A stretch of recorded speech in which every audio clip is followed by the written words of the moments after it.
Hello everyone. My name is Jenny, and today I want to share with you the incredible journey of learning English and how it can truly transform your life. I promise that if you stick with me through this video, you'll discover my secrets to becoming fluent in English in just 5 months. Beginning the journey. When I first started learning English, it felt like climbing a mountain with no end in sight. The grammar rules seemed endless, and vocabulary lists felt daunting. I often found myself frustrated, especially when comparing my progress to others. I'd watch videos of people speaking fluently, effortlessly expressing their thoughts and emotions, and it made me question my abilities. I remember one evening, sitting in my room, feeling overwhelmed by the weight of my insecurities. I thought, why can't I do this? But in that moment of despair, I realized that every great journey starts with small steps. I decided to focus on my own path instead of comparing myself to others. I learned that perseverance and patience are key, and that everyone progresses at their own pace. To overcome my struggles, I decided to make learning English a part of my everyday life. I transformed my room into a space filled with English, posters with motivational quotes, vocabulary cards, and my favorite English songs playing in the background. This space became my sanctuary, a place where I could immerse myself in the language without distractions. Music played a huge role in my learning journey. I discovered that songs could teach me not only vocabulary but also the rhythm and intonation of English. One of my favorites was "Shape of You" by Ed Sheeran. As I sang along, I felt the words resonate within me, and gradually, I began to internalize the language. I found joy in the process and realized that learning could be fun. The power of listening and speaking. One of the most important aspects of language learning is listening. I began tuning into English podcasts and YouTube channels focused on language learning, such as English Class 101 and BBC Learning English.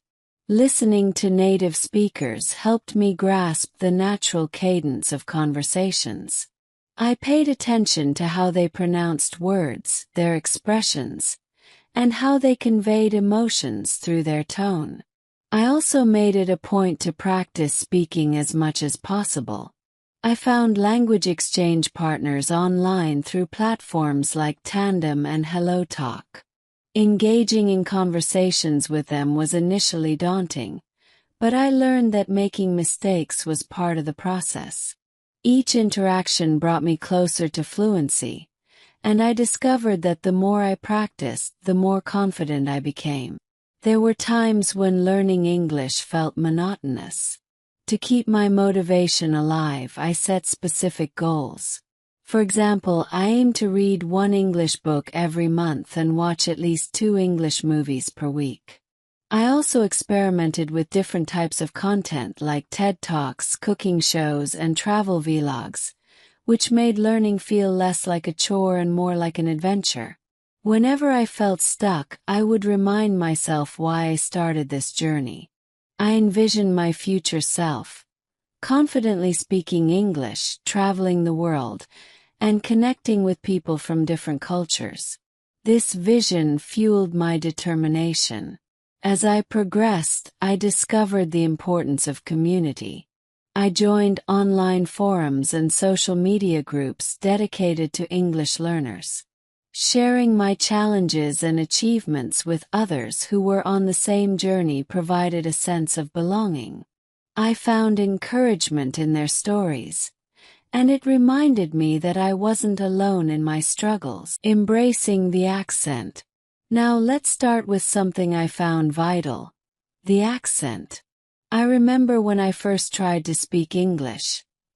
I would often hesitate because I worried about how I sounded. But here's what I learned.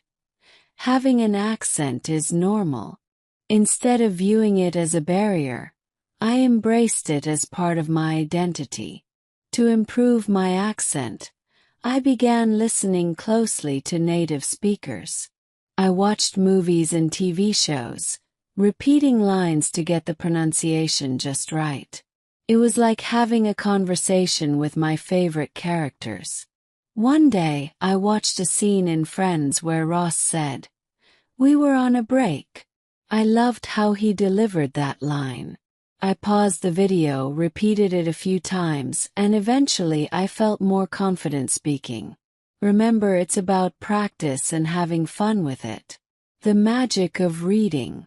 Next, let's talk about reading. I discovered that reading was like opening a door to a new world filled with ideas, vocabulary, and styles. I started with simple books, and as I gained confidence, I moved on to more complex stories. One of my favorite books was Pride and Prejudice by Jane Austen. The language was rich, yet I could see how every word was carefully chosen to convey emotion and character. Reading aloud was a game changer for me. It helped me with my pronunciation and rhythm. I'd find a cozy corner in my room, pick up a book, and read passages until I felt the words flowing effortlessly. It was like having a conversation with myself, and over time I became more comfortable expressing my thoughts in English. Writing as expression. Now let's not forget about writing. It was my way of expressing my inner thoughts and feelings. I kept a journal where I wrote about my day, my dreams, and even my frustrations.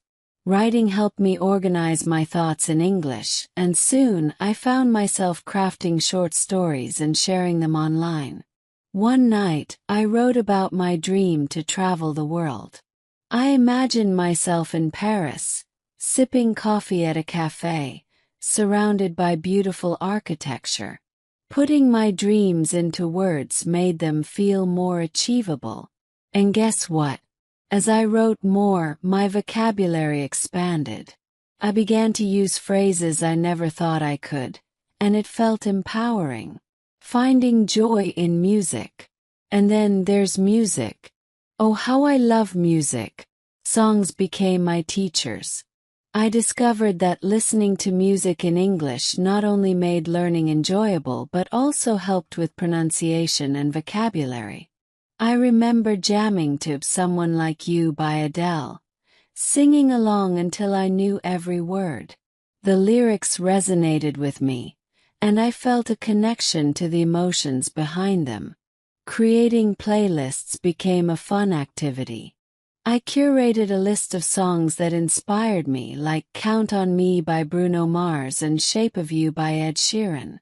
I would listen to them while driving, cooking, or just chilling at home. It was like having a personal soundtrack to my language learning journey.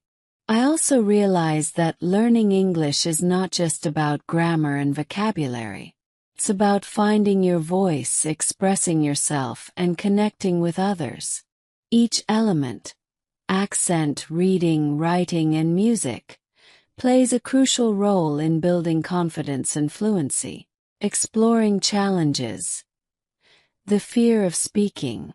As I delved deeper into my English learning journey, I encountered another significant hurdle: the fear of speaking.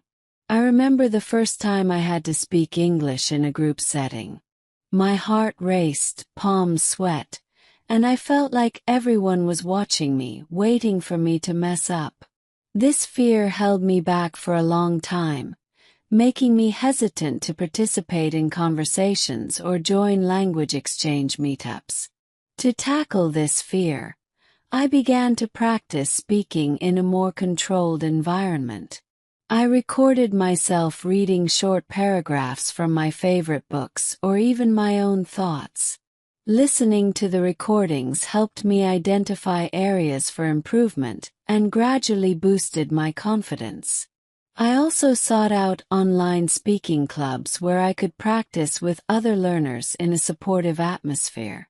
These experiences taught me that vulnerability is part of growth, and making mistakes is not only okay, it's essential. In addition to structured study, I discovered that learning could be joyful. I incorporated games into my routine, such as vocabulary bingo or language apps that turned learning into a fun challenge. I would set daily goals for myself, like learning 5 new words and using them in sentences throughout the day. This made the process interactive and enjoyable, keeping my motivation high. One of my favorite activities was watching English movies and series with subtitles. This practice not only improved my listening skills but also exposed me to different accents and slang. I found myself laughing at comedic moments in shows like Friends and relating to the characters' experiences, which made learning feel less like a chore and more like an engaging story. Learning a language is more than just mastering vocabulary and grammar.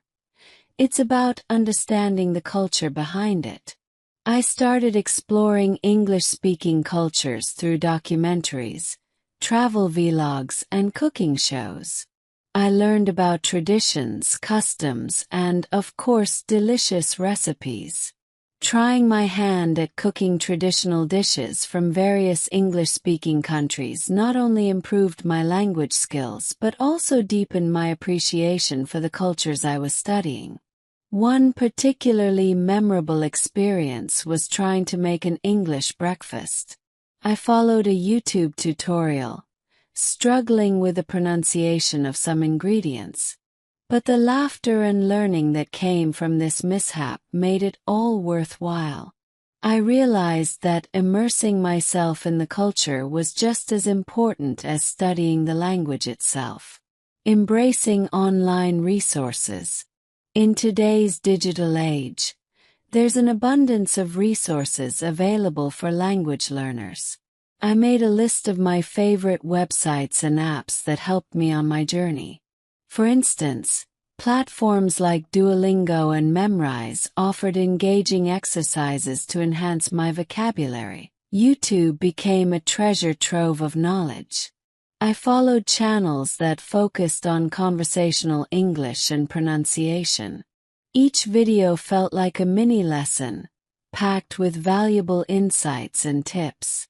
I particularly enjoyed watching channels that featured real-life conversations, allowing me to see how English is used in everyday situations. Setting realistic goals. As I progressed, I realized the importance of setting realistic goals. Initially, I aimed for fluency overnight, but I soon understood that it's a gradual process. I started breaking down my goals into manageable chunks, like mastering specific tenses or phrases. Celebrating small victories along the way, such as having a 10-minute conversation in English, kept my spirits high. Every week I would review my goals and adjust them as needed. This flexibility helped me stay motivated and avoid feeling overwhelmed. It became a personal challenge to push myself while acknowledging my progress. The importance of feedback. Feedback became a crucial aspect of my learning. I sought constructive criticism from friends and teachers who spoke English fluently. Their insights helped me identify areas for improvement and encouraged me to refine my pronunciation and grammar. I learned to embrace feedback as a tool for growth rather than a source of embarrassment. I also joined online forums and communities where learners shared their experiences. Engaging in discussions and providing feedback to others made me feel part of a supportive network. This sense of community helped me realize that everyone is on their unique journey, and we can learn from each other. The impact of fluency on my life. Now let's dive deeper into how fluency has transformed my life. As I became more confident in my English skills, I started to pursue opportunities one once thought were beyond my reach. I applied for jobs that required English proficiency, participated in international conferences, and even started this YouTube channel to share my journey with all of you. Fluency has opened doors to meaningful relationships as well. I've connected with people from various cultures, sharing stories, ideas, and experiences that have enriched my life. The ability to communicate effectively has helped me build friendships that transcend language barriers. So, if you're feeling stuck or discouraged, remember that your journey is a beautiful and personal adventure. It's not about how fast you learn. It's about the connections you make and the growth you experience along the way. Every word you learn is a step toward unlocking new opportunities. Now, let me take you on a little adventure. One day, I decided to immerse myself fully in English by taking a spontaneous trip to an English-speaking country. I chose England. What better place to experience the culture and language firsthand? Little did I know that this trip would be filled with hilarious moments and unexpected lessons. When I landed in London, I was filled with excitement and determination. Armed with my trusty phrasebook, I felt like a language warrior ready to conquer the world. My first stop was a quaint cafe in Camden Town. I confidently approached the barista and ordered a large cappuccino with a sprinkle of cinnamon. The barista looked at me, confused, and said, "Do you mean a large cappuccino with cinnamon?"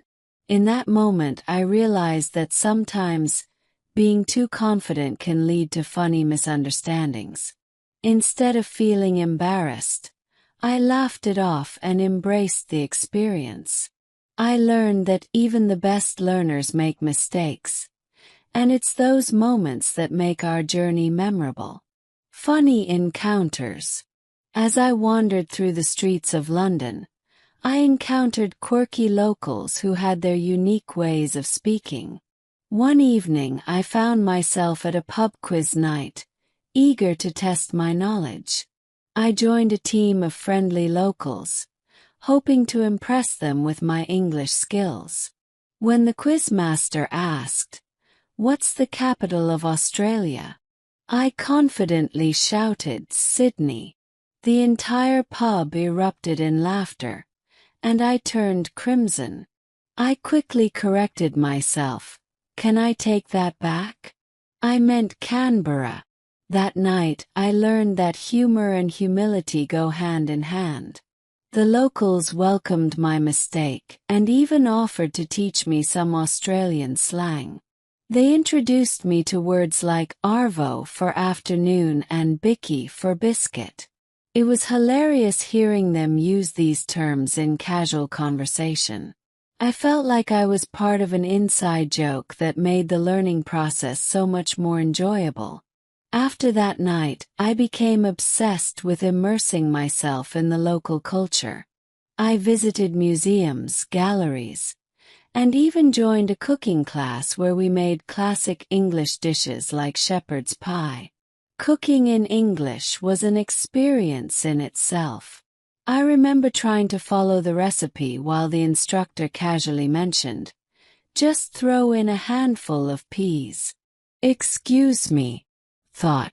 What is a handful? I ended up tossing in what I considered a handful of peas, only to realize I had dumped in an entire can. The instructor burst into laughter and said, "Well, that's one way to do it." My disastrous cooking skills became the highlight of the class, and we all shared a good laugh over our creations. Through my journey, I discovered that humor is a powerful tool for connecting with others. I started using jokes and funny anecdotes in my conversations, which helped ease the tension and made speaking English feel less intimidating. For instance, when trying to remember vocabulary, I created silly rhymes. 2 cows in a field. One says moo and the other says who. I would laugh at my own silliness, and soon enough, those phrases stuck with me. The more I laughed, the easier it became to speak without fear. The power of shared experiences. I also found that sharing experiences with other learners was incredibly uplifting. I attended a local English conversation club where everyone was eager to practice. One evening, we decided to share our most embarrassing moments while learning English. The stories that emerged were both hilarious and relatable. One guy shared how he accidentally told his boss, "I have a big crush on you," instead of "I have a big task for you." The room erupted in laughter, and that moment created an instant bond among us. We learned that vulnerability can lead to laughter, and those shared experiences made us all feel more confident in our abilities. Celebrating successes, big and small. As my trip came to an end, I reflected on my journey. I had faced challenges, experienced awkward moments, and shared laughs with new friends. Every step was a lesson that went beyond vocabulary and grammar. It was about connection, culture, and humor. I returned home with a renewed sense of purpose. I realized that becoming fluent in English is not just about speaking perfectly. It's about embracing the journey, learning from mistakes, and finding joy in the process. Utilizing technology. Embracing technology became a game changer for me. I discovered various language learning apps that made practice enjoyable. Duolingo and HelloTalk allowed me to learn new vocabulary and even chat with native speakers. These platforms made me feel like I had a supportive community right at my fingertips. Shadowing technique. I also came across the shadowing technique, where I would listen to a short audio clip and repeat what I heard in real time. This practice improved my pronunciation and helped me think in English. I particularly enjoyed shadowing TED Talks because they provided me with both knowledge and language practice. Networking with others on the same journey was incredibly motivating. I joined English-speaking groups on social media where I could interact with fellow learners. Sharing our experiences and tips created a sense of camaraderie, and we encouraged each other to keep going even on tough days. Incorporating English into daily life. I realized that to truly integrate English into my life, I needed to use it daily. I started thinking in English and even labeled objects around my home with sticky notes. This simple trick helped reinforce my vocabulary and made English a constant part of my surroundings. Exploring the nuances of English idioms. As I delved deeper into my English learning journey, I discovered the fascinating world of idioms. These expressions often confuse learners because their meanings aren't always clear from the words themselves. For instance, when I first heard someone say, "It's raining cats and dogs," I pictured a scene straight out of a cartoon. But soon I realized it meant it was raining heavily. I started collecting idioms, turning them into a fun game with my friends. We'd challenge each other to use as many idioms as possible in a single conversation. Imagine this. I was feeling under the weather, but after a warm cup of tea, I was back in the game. Using idioms made my speech more colorful and relatable, and it always sparked laughter and curiosity in conversations. Learning through storytelling. Another effective method I found was storytelling. I started writing short stories in English, which helped me practice grammar and vocabulary in context. I would share these stories with friends during our conversation club, and we'd often create funny, exaggerated tales together. One story involved a cat named Whiskers who wanted to become a famous singer. Whiskers faced challenges, like forgetting the lyrics during performances or accidentally meowing instead of singing. This exercise not only improved my writing but also encouraged creativity, making the learning process enjoyable and memorable. Looking ahead. The future of learning English. Now, as I reflect on my journey, I understand that learning English is a continuous process. Each step I took, every laugh we shared, and each new word I learned shaped who I am today. So, my friends, remember that your journey in learning English is uniquely yours. Embrace the humor, the mistakes, and the connections. Whether through music, movies, reading, or simply conversing with friends, every experience enriches your understanding of this beautiful language.